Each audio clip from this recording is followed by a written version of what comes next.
orang, semua orang pada bilang Daniel udah mualaf gitu dan muka gue di Photoshop gitu, muka istri gue. Sempat dikabarkan jadi mualaf, presenter Daniel Mananta angkat suara. Daniel Mananta disebut-sebut masuk Islam usai mengikuti beberapa kajian dan podcastnya dengan Ustadz Abdul Somad dan Felix Sau. Namun Daniel kini menjawab rasa penasaran masyarakat Indonesia.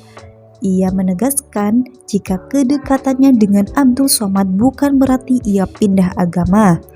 Daniel menjelaskan podcastnya dengan beberapa ustadz kondang hanya untuk meminimalisir agar masyarakat tidak terpecah belah karena perbedaan keyakinan.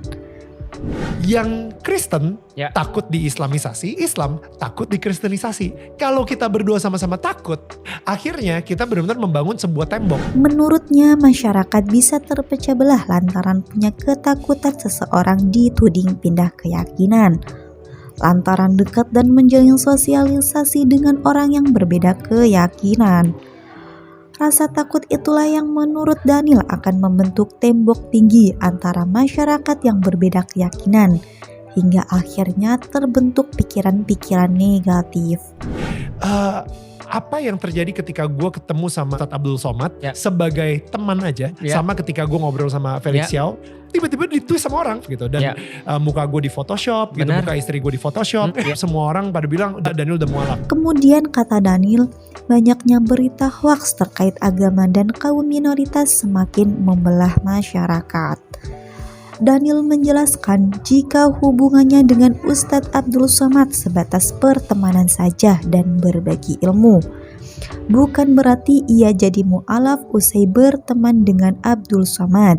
Namun, lanjut Daniel, ia tidak memungkiri jika banyaknya masyarakat yang menyalahartikan pertemanannya dengan Abdul Somad dan mempercayai jika Daniel telah pindah agama.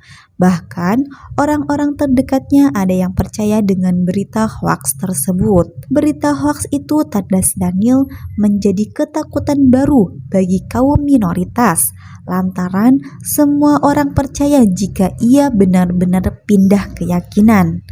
Kabar Daniel Mananta jadi mu'alaf memang berhembus kencang usai ia melakukan podcast bersama Ustadz Abdul Somad dan Felix Sau, Jujang Harapan Rakyat Online.